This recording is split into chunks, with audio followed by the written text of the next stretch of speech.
नमस्कार, के TV news में आपका स्वागत है। मैं स्तुति और आइए एक नजर डालते हैं शहर की प्रमुख सुर्खियों पर। काशी के कोतवाल बाबा काल भैरव जी की धूमधाम से निकलेगी शोभा यात्रा।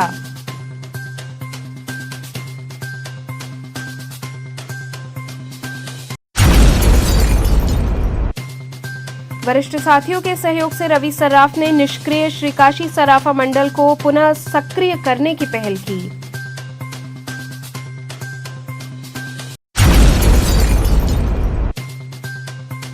आचार्य सीताराम चतुर्वेदी महिला महाविद्यालय की छात्राओं में तकनीकी सशक्तिकरण हेतु स्मार्टफोन का हुआ वितरण।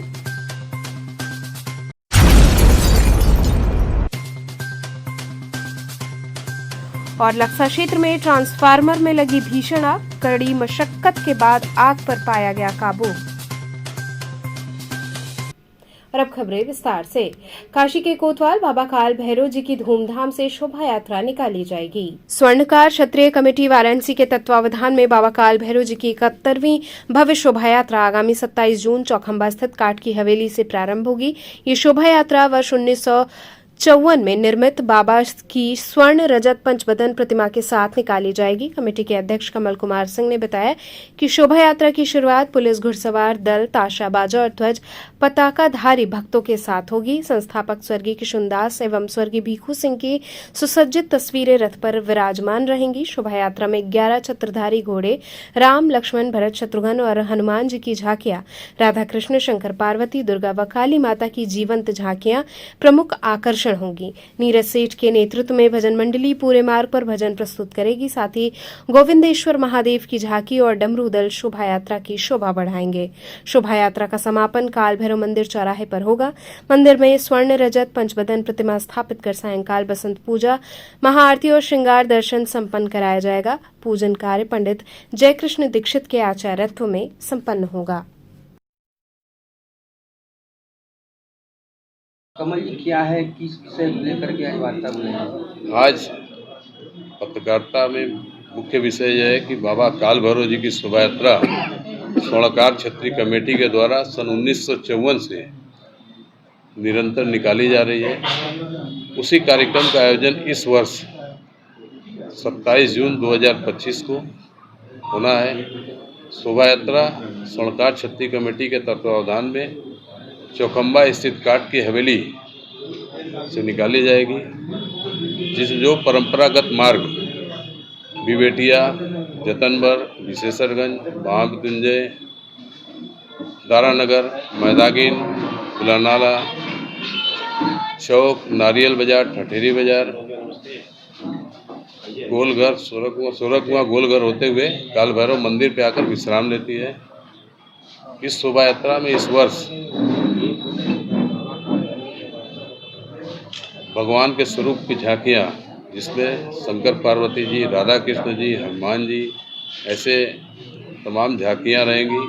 शोभा यात्रा का शुभारंभ बेहद रूप से शंखनाद के द्वारा किया जाएगा, जो एक नए आकर्षण का केंद्र होगा। क्या खास रहेगा इस वर्ष इलाहाबाद से हनुमान जी की एक झांकी आ रही है। विशेष रूप से उस झांकी में हनुमान जी अपने रामधुन पे आकर्षण नृत्य करते हुए चलेंगे। और विशेष तो सबसे विशेष तो ये होता है कि बाबा काल भैरव जी की जो झांकी होती है वही सबसे मुख्य आकर्षण का केंद्र होता है। उसी का लोग दर्शन पूजन करते हैं। बाबा भ्रमण करके अपने सभी भक्तों को आशीर्वाद प्रदान करते हैं। काल भैरव बाबा जी उसके मुख्य केंद्र बिंदु। कितनी पुरानी है? सन 1954 से ये आयोजन हो रहा है। यह 71वां वर्ष इस शोभा यात्रा का है। तो ये जो आप लोगों ने इसमें खास क्या होता है इस मूर्ति? स्वर्णकार समाज के परिवार द्वारा यह मूर्ति का निर्माण कर इसी आयोजन के निमित्त मंदिर में दिया गया था। मंदिर के महंत परिवार से साल में एक दिन यह स्वर्ण रजत प्रतिमा स्वर्णकार समाज को प्राप्त होती है, जिसका हम लोग आषाढ़ शुद्ध द्वितीया तिथिया के अनुसार शोभा यात्रा निकाल करके मंदिर पे जाती है। शोभा यात्रा वहाँ पे यही मूर्ति स्वर्ण रजत प्रतिमा लगा करके उस दिन पूरे दिन श्रृंगार दर्शन होता रहता है। वरिष्ठ साथियों के सहयोग से रवि सर्राफ ने निष्क्रिय श्री काशी सर्राफा मंडल को पुनः सक्रिय करने की पहल की। वाराणसी के सर्राफा व्यापारियों के हित में स्थापित श्री काशी सर्राफा मंडल, जो बीते कई वर्षों से निष्क्रिय था, अब पुनः कानूनी रूप से सक्रिय हो चुका है। मंडल के नए अध्यक्ष रवि सर्राफ ने वरिष्ठ साथियों के सहयोग से संस्था का नया रजिस्ट्रेशन कराकर इसे जीवंत किया है। 1963 में स्थापित ये संस्था कभी काशी के सर्राफा व्यापारियों की एकजुटता और सुरक्षा का प्रमुख केंद्र रही, लेकिन बीते 25 वर्षों से न रिन्यूअल हुआ और न ही कोर्ट ऑडिट। लीगल एडवाइजर से सलाह के बाद तय हुआ कि संस्था का नवीनीकरण संभव नहीं, इसलिए नया पंजीकरण कर इसे दोबारा स्थापित किया गया। प्रेस वार्ता में रवि सर्राफ ने व्यापारियों से अपील की कि किसी भी भ्रामक जानकारी या अन्य बैठक में न जाएं और संस्था की वैधता की पुष्टि सोसाइटी रजिस्ट्रार ऑफिस में की जा सकती है। उन्होंने बताया कि मंडल का सदस्यता अभियान प्रारंभ हो चुका है और शीघ्र ही आम सभा के माध्यम से पदाधिकारी घोषित किए जाएंगे।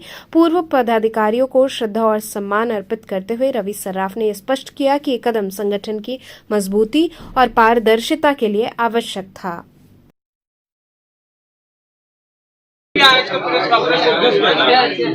आज हम लोगों ने जो हमारे सन 1963 से संगठन था, उस संगठन में जो लोग पहले से कार्यकारिणी में या कार्यकर्ता या यूँ कहें कि पदाधिकारी थे, उन लोगों की धीरे धीरे कार्यशैली थोड़ी घट गई। उसके कारण ये संगठन 25 वर्षों से जिसका रिन्यूअल नहीं हुआ है, उसी संगठन के नाम से हम लोगों ने एक नया संगठन बनाया है, श्री काशी सर्राफा मंडल, और उसका रजिस्ट्रेशन नंबर दूसरा है। श्री काशी सर्राफा मंडल की तरफ से सारे व्यापारियों को, जितने भी सर्राफा व्यापार में लगे हुए हैं, सबको यह आश्वस्त किया जाता है कि हम लोग उनके सेवा में 24 घंटा 7 दिन लगे रहें। गठन कैसे किया गया?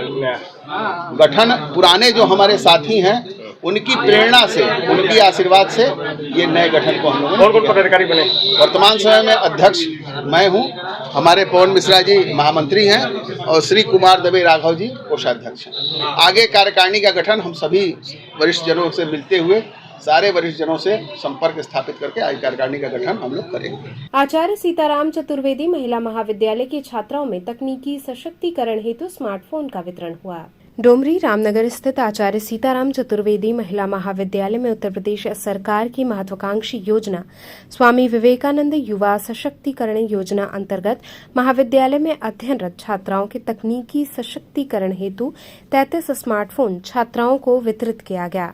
सर्वप्रथम मुख्य अतिथि डॉक्टर सुनील पटेल, सदस्य विधानसभा रोहनिया, तथा विशिष्ट अतिथि शासन द्वारा नामित नोडल पर्यवेक्षण अधिकारी रोहित सिंह, अपर जिला कृषि अधिकारी महाविद्यालय की निदेशक प्रोफेसर कल्पलता पांडे तथा प्राचार्य प्रोफेसर राम नरेश शर्मा द्वारा मां सरस्वती तथा आचार्य पंडित सीताराम चतुर्वेदी के चित्र पर पुष्पांजलि कर कार्यक्रम की शुरुआत की गई। पुष्पांजलि के पश्चात महाविद्यालय का कुलगीत प्रस्तुत किया गया। कुलगीत के पश्चात अतिथियों का स्वागत किया गया तथा उनको अंगवस्त्र, स्मृति चिन्ह तथा पौधा देकर महाविद्यालय परिवार द्वारा उनका सम्मान किया गया। महाविद्यालय के प्रवक्ता अरुण कुमार द्वारा मोबाइल वितरण योजना के बारे में जानकारी प्रदान किया गया। इसके पश्चात अतिथियों द्वारा महाविद्यालय की 33 छात्राओं को स्मार्टफोन वितरित किया गया। विशिष्ट अतिथि रोहित सिंह ने शासन की योजना के बारे में लोगों को अवगत कराया तथा उन्होंने ये बताया कि सरकार प्रदेश में अध्ययनरत स्नातक एवं स्नातकोत्तर छात्र छात्राओं को स्मार्टफोन प्रदान कर रही है ताकि उनको वर्तमान समयानुसार अध्ययन करने में कोई कठिनाई न हो। उन्होंने स्मार्टफोन के लाभ और हानि दोनों के बारे में बताया। मुख्य अतिथि डॉक्टर सुनील पटेल, सदस्य विधानसभा रोहनिया, ने छात्राओं को मोबाइल वितरित कर प्रसन्नता जाहिर की और कहा कि इससे छात्राओं को उच्च शिक्षा में काफी लाभ होगा। अध्यक्षीय उद्बोधन में महाविद्यालय की निदेशक प्रोफेसर कल्पलता पांडे ने उत्तर प्रदेश सरकार की इस योजना पर प्रसन्नता व्यक्त करते हुए सरकार को धन्यवाद दिया। कार्यक्रम में प्रमुख रूप से रॉनी वर्मा, महामंत्री भाजपा प्रकाश पटेल, पार्षद सूजाबाद अमित सिंह पटेल, ग्राम प्रधान Ramna, doctor Arun Dubey, doctor Suniti Gupta, Deepak Gupta, doctor प्रतिमा राय, लवकेश तिवारी आदि लोग मौजूद रहे।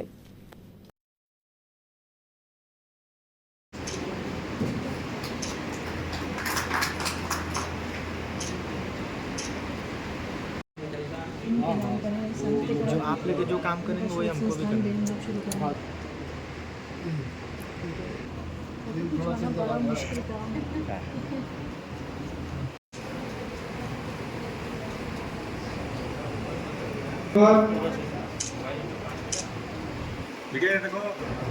करिश्मा पांडे इधर देखो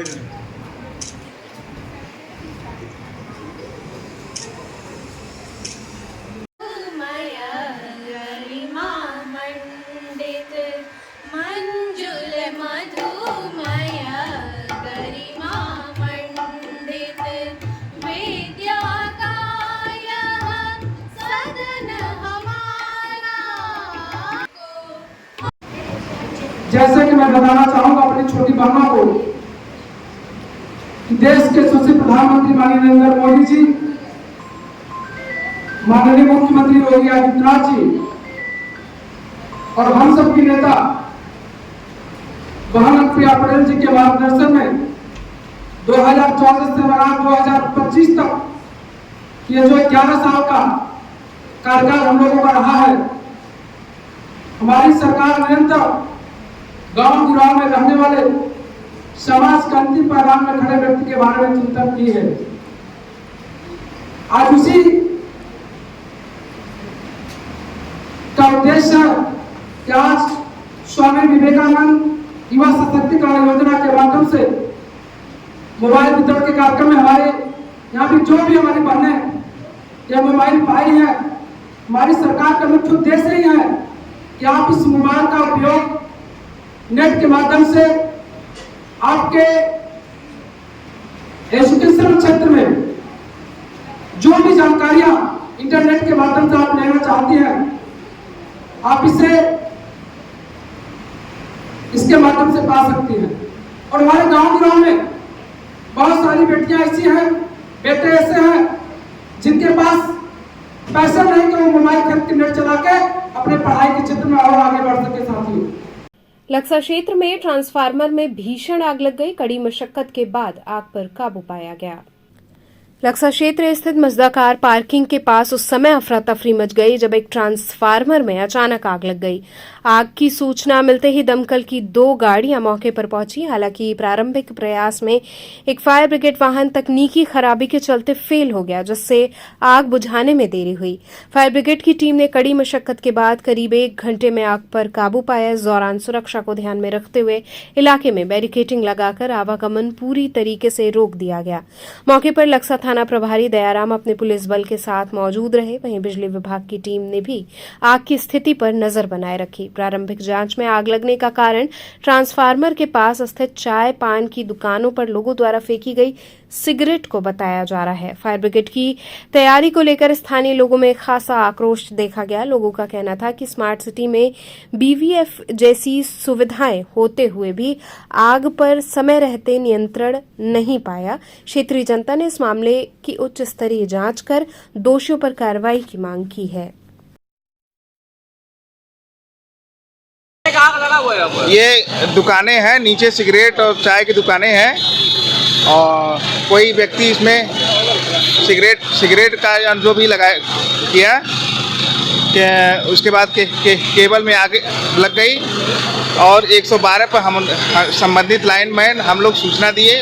112 पर तकरीबन 1 घंटे से इनकी फायर की गाड़ी आई हुई है, ना इनका प्रेशर बन पा रहा है। तो लगभग कितनी मौके में फायर ब्रिगेड की गाड़ी आई थी? आधे घंटे 1 घंटा पहले के आई है, 1 घंटा पहले से आई है। इनका प्रेशर नहीं बन पा रहा है, फिर इनसे उनसे जुगाड़ करके पानी चलाया जा रहा है। फिर दूसरी फायर की गाड़ी आई है, तब जाके इस पे काबू पाया गया। काबू पाया गया जी। कई साहब देखा जाए जहाँ ट्रांसफार्मर है उसके नीचे चाय पान सिगरेट की दुकान है जी। तो क्या सिगरेट वगैरह पीने से आग लगी?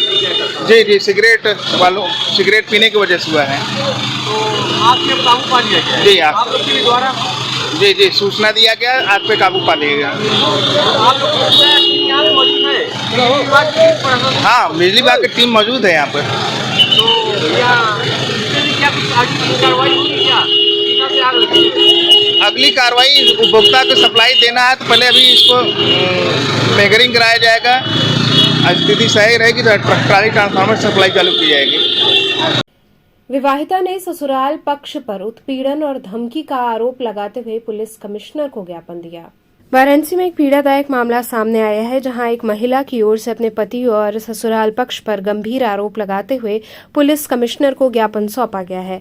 पीड़िता मुस्कान वर्मा निवासी फुलवरिया थाना कैंट वाराणसी की ओर से बताया गया कि उन्होंने 27 अक्टूबर 2024 को अपने पति अभिषेक विश्वकर्मा और उनके पिता के खिलाफ दहेज प्रताड़ना, मारपीट और गाली गलौज के मामले में केस दर्ज कराया था।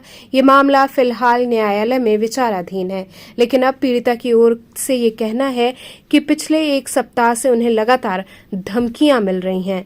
उनके पति अभिषेक, जीजा दीपक और एक अन्य व्यक्ति राधेश्याम द्वारा केस वापस लेने का दबाव डाला जा रहा है, नहीं तो उन्हें जान से मारने की धमकी दी जा रही है, ठीक उसी तरह जैसे उनके पिता की जान ले ली गई थी। पीड़िता ने बताया कि शादी के बाद उसे पंजाब ले जाया गया, जहां शारीरिक शोषण हुआ और झूठे वादे करके उसे अपने साथ रखने का बहाना बनाया गया।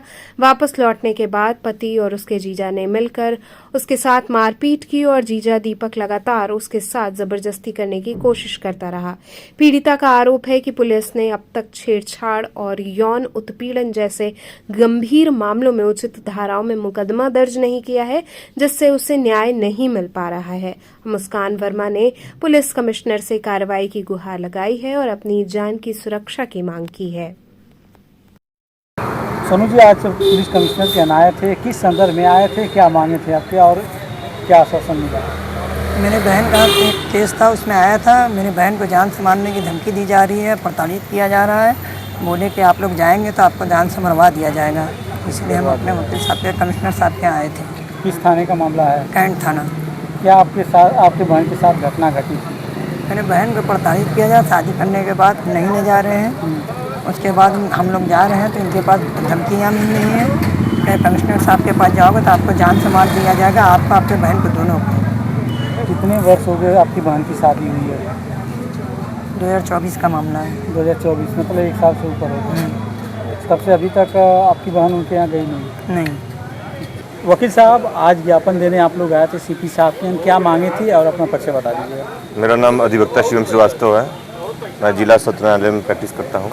हमारे वकील हैं, इनके साथ, इनके बहन के साथ 2024 में इनके बहन के साथ शादी हुई और वो आए दिन को बहन को प्रताड़ित करता है और जान से मारने की धमकी देता है। दुर्व्यवहार का भी मामला है। घर में होने के बाद वो लड़की किस तरह झेल रही है, ये बहुत ही मतलब दुर्भाग्य की बात है कि शादी होने के बाद वो जो सुख के लिए आता है, यहाँ पे दुखी का कारण बन गया है। और आज हम लोग कमिश्नर साहब के यहाँ ज्ञापन दिया गया है और हम लोग को पूरा आश्वासन दिया गया है कि इस मामले में पूर्व में भी हम लोग FIR करवाए थे, उसके बाद भी अभी जो संबंधित धाराओं में उचित कार्रवाई होगी, आश्वासन मिला है। श्री बाबा काशी विश्वनाथ सेवा समिति द्वारा अमरनाथ यात्रियों के लिए भंडारे का आयोजन किया जाएगा। वाराणसी से जम्मू कश्मीर की पवित्र अमरनाथ यात्रा पर निकलने वाले हजारों शिव भक्तों की सेवा के लिए इस वर्ष भी काशी का योगदान अतुलनीय रहेगा। श्री बाबा काशी विश्वनाथ सेवा समिति के बैनर तले 25वां विशाल भंडारा चंदनबाड़ी आधार शिविर पर जुलाई से रक्षाबंधन तक सतत रूप से चलेगा।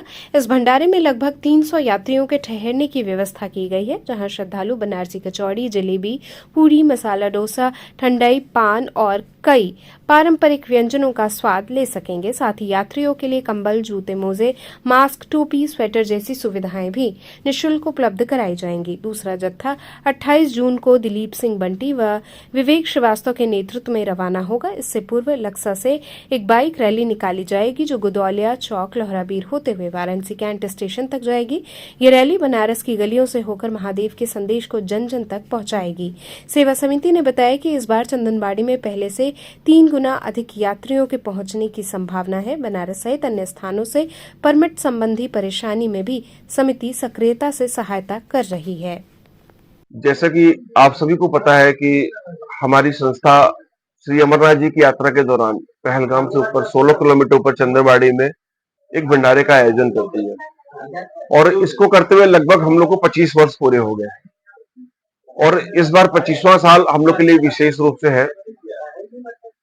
कुछ भंडारे में नई चीजें, नए टेंट, सारे सिस्टम को चेंज करना, पंडाल को पूरा नया रूप देना, सारे स्टॉल हम चेंज कर रहे हैं, खाने की 1-2 डिशेस और बढ़ा रहे हैं।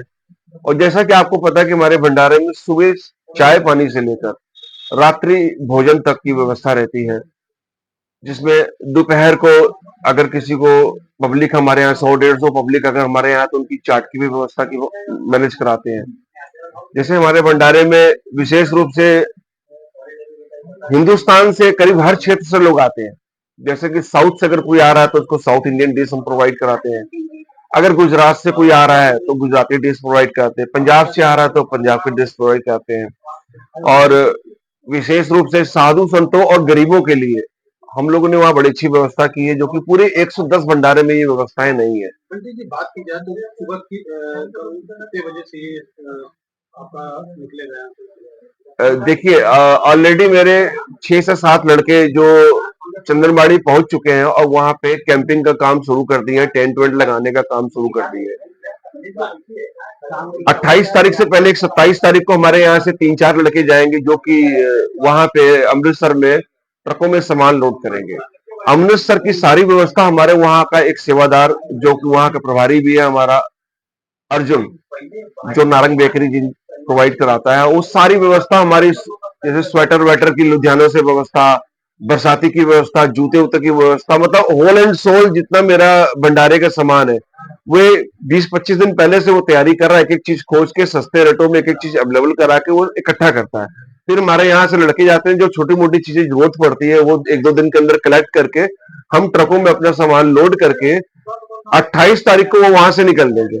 फिर हम 28 तारीख को यहाँ से बेगमपुरा एक्सप्रेस से निकलेंगे और दूसरे दिन सुबह 2 बजे दोपहर को हम वहां पहुंचेंगे। वहां हमारे बसेस लगे रहेंगे और बसेस हम अपने ट्रकों के साथ, फिर वो ट्रक हमारे वहां पहुंच जाते हैं।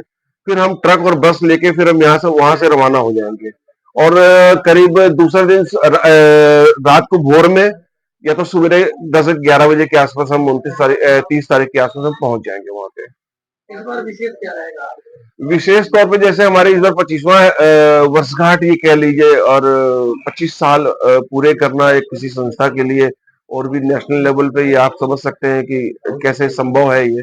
लेकिन फिर भी महादेव का इतना आशीर्वाद हम लोगों के साथ है कि सारा 25 साल हो गया। और इस बार 25वें साल में हम लोग जो है विशेष रूप से, जैसे कि डमरू दल एक रख रहे हैं, जो हमारी बाइक रैली में हमारे साथ साथ चलेगा, और बर्फ स्वरूप शिवलिंग 6 फीट का हम अपने 460 टाटा गाड़ी में सजा के उसको अपने साथ स्टेशन, कैंट स्टेशन तक, गदौलिया चौक, मैदागिन होते हुए जो है स्टेशन तक पहुंचे।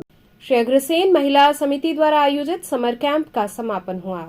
ये सिंदूर नहीं मिटने देंगे, तिरंगा कभी झुकने नहीं देंगे। वाराणसी के श्री अग्रसेन कन्या इंटर कॉलेज में गूंजे ये बुलंद स्वर जब श्री काशी अग्रवाल समाज के समाज सेवा विभाग द्वारा आयोजित 41वें ग्रीष्मकालीन प्रशिक्षण शिविर का भव्य समापन हुआ।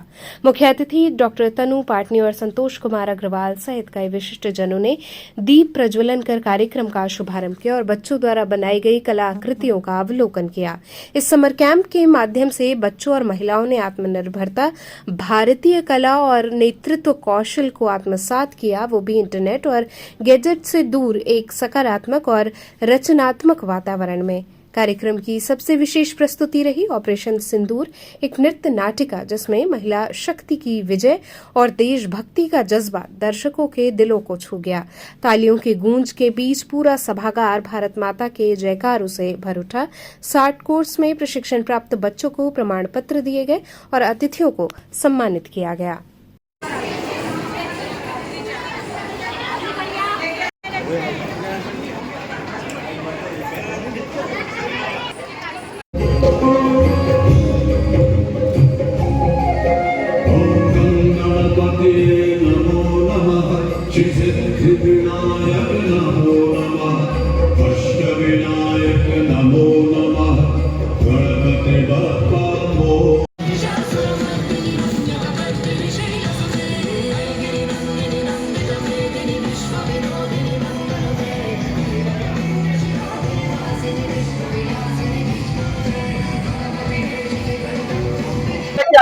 समापन हुआ, क्या संदेश है? आज काशी अग्रवाल समाज की महिला समिति का 41वां ग्रीष्मकालीन प्रशिक्षण शिविर का समापन हुआ है। इसमें करीब 1000 बच्चों को हम लोगों ने अपने पैरों पर खड़े होने के लिए, अपने शिक्षा ग्रहण के लिए, अपने परिवार को चलाने के लिए ये ट्रेनिंग दी गई है। और ये 40 दिन का शिविर चला है और बहुत अच्छा प्रशिक्षण हुआ है।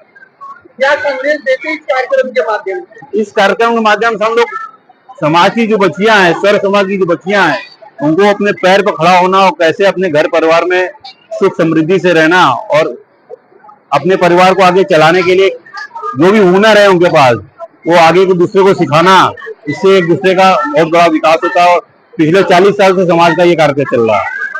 आज इस अवसर पर क्या कहना चाहिए, क्या संदेश दे रहे हैं? जो ये समाज का प्रोग्राम हुआ है, ये मुझे पता चला है 41st ईयर है इन लोगों का। बहुत अच्छा प्रोग्राम है। स्पेशली जो मूक बधिर बच्चे हैं उनके लिए जिस तरह से ट्रेनिंग दी गई है, अगर आपने नहीं देखा है तो जरूर देखिएगा। जिस तरह से उन्होंने पेंटिंग की है, बहुत खूबसूरत उन लोगों की पेंटिंग्स हैं। आज के वक्त में जब बच्चे ज्यादातर छुट्टियों के वक्त मोबाइल देखते हैं, ऐसे में ये बच्चे जो है ये इनको ट्रेनिंग दी गई है। इन्होंने पूरी गर्मियों की छुट्टियों में अच्छी सी सिलाई कढ़ाई, यहाँ तक कि ड्राइविंग की क्लासेस भी इन लोगों के लिए हुई हैं। तो काफी प्रोडक्टिव काम किया गया है। तो इसके लिए मैं सभी लोगों का शुभकामनाएं भी देती हूँ, बधाई भी देती हूँ कि बहुत अच्छा ग्रीष्मकालीन शिविर इन लोगों ने ऑर्गेनाइज किया है। इमाम हुसैन की शहादत की याद में जुलूस निकलेंगे। 27 जून से मुहर्रम का आगाज होगा। इमाम हुसैन की शहादत की याद में मुहर्रम का महीना 27 जून से शुरू होगा। इस साल चांद के दीदार के मुताबिक आशुरा 7 जुलाई को मनाया जाएगा। गम और अकीदत का ये सिलसिला अगले 2 महीने तक जारी रहेगा। पराड़कर भवन में आयोजित पत्रकार वार्ता को संबोधित करते हुए शिया जामा मस्जिद के प्रवक्ता और हजरत अली कमेटी के सचिव हाजी फरमान हैदर ने बताया कि 1 मुहर्रम से लेकर 13 मुहर्रम तक शहर में तकरीबन 60 जुलूस निकाले जाएंगे। 10वीं मुहर्रम यानी आशुरा के दिन जुलूसों की संख्या सैकड़ों में पहुंच जाएगी। मुहर्रम का महीना गम का महीना है, लेकिन साथ ही ये सब्र, इंसाफ और कुर्बानी का पैगाम भी देता है। शहर इस साल भी अकीदत और अमन के साथ इमाम हुसैन की शहादत की याद में सिर झुकाएगा। प्रशासन और कमेटियां मिलकर जुलूसों को शांति और अनुशासन से संपन्न कराने में जुटी रहेंगी। प्रेस कॉन्फ्रेंस का उद्देश्य, जैसा कि मैंने आप लोगों को निवेदन किया था कि आइए मुहर्रम के सिलसिले से ये प्रेस कॉन्फ्रेंस हो रही है। शुक्रवार या शनिवार से मुहर्रम की पहली तारीख हो जाएगी। ये चंद्र दर्शन पर डिपेंड करता है। यदि कल चांद दिखा तो शुक्रवार को पहली तारीख होगी। और इस तरीके से 6 जुलाई या 7 जुलाई को 10वीं मुहर्रम, जिसे आशूरा और इमाम हुसैन की शहादत का दिन मानते हैं। तो हमारे हिंदुस्तान में जिस शिद्दत के साथ मुहर्रम मनाया जाता है, दुनिया के किसी कोने में नहीं मनाया जाता। और ख़ास तौर से काशी में तो ये बड़ा प्राचीन परंपरा है कि यहाँ के लोग गंगा जमनी तहजीब को दिखाते हुए इमाम साहब को खिराज अक़ीदत पेश करते हैं, दुलदुल की ज़ियारत करते हैं, ताज़िए व फूल माला और मलिदा चढ़ाकर अपनी मन्नतें मांगते हैं और मन्नतें मिलती भी हैं लोगों को। और वो दुलदुल को भी मानते हैं। इमाम हुसैन के घोड़े के ऊपर जाके शीरनी खिलाते हैं, फूल माला चढ़ाते हैं और मन्नतें मांगते हैं।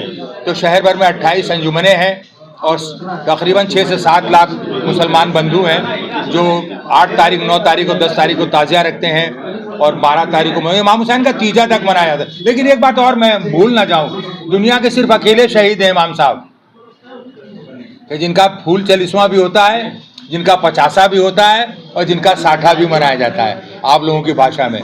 तो इसको आप लिख सकते हैं कि किसी भी मरने वाले किसी भी शहीद का 60वां नहीं मनाया जाता, लेकिन ये अकेला शहीद है। क्यों? कि उसने जुल्म के खिलाफ घुटने नहीं टेके, उसने शहादत दे दी 32 साल के भाई की, 13 साल के भतीजे की, 18 साल के बेटे की और 6 महीने के बेटे की। जो कुर्बानी वो है जिसे आपको भी याद रखना है, क्योंकि आप भी इंसान हैं और इमाम हुसैन ने इंसानियत के लिए जान दी है।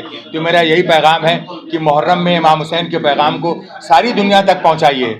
और इस देश का क्या कहना, इस शहर का क्या कहना, ये शहर तब से है जब से तहजीब नहीं थी और उसी में से निकली गंगा जमनी। उधर से जमुना जी को आके मिलना पड़ता है गंगा में।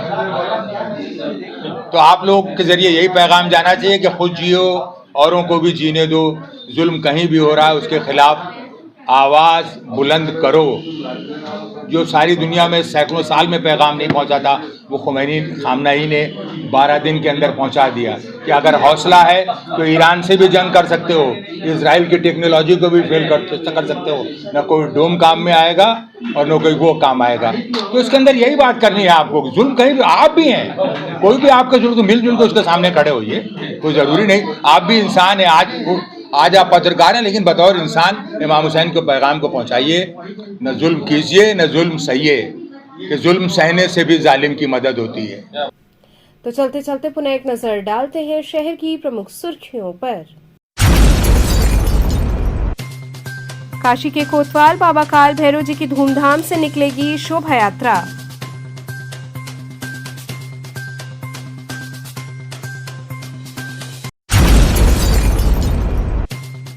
वरिष्ठ साथियों के सहयोग से रवि सर्राफ ने निष्क्रिय श्री काशी सराफा मंडल को पुनः सक्रिय करने की पहल की।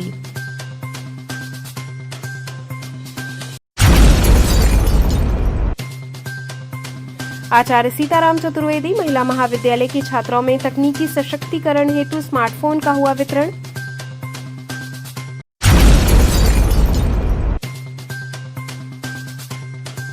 और लक्सा क्षेत्र में ट्रांसफार्मर में लगी भीषण आग, कड़ी मशक्कत के बाद आग पर पाया गया काबू। तो थे आज के समाचार, कल फिर होगी मुलाकात, तब तक के लिए नमस्कार।